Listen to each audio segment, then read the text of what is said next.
video, hinamon na rin ni General.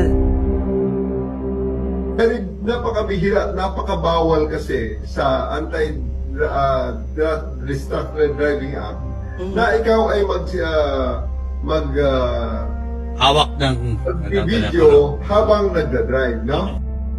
Maliwanag pa sa ilaw ang napansin ng netizens tungkol sa takbo ng kasong ito. Kamakailan nga lang ay sumingaw na ang baho ng dating pulis na si Wilfredo Gonzales.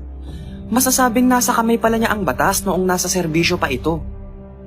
Ika nga ng marami, walang sikretong hindi nabubunyag. Dito natin masasabi kung gaano kapangit ang batas sa Pilipinas. Isa pa sa mga napansin ng mga netizen sa source na ito ay may kinakampihan daw si QCPD Director PB Jen Nicolas Torre, ang retiradong pulis, dahil sa paghamon niya sa kumuha ng video.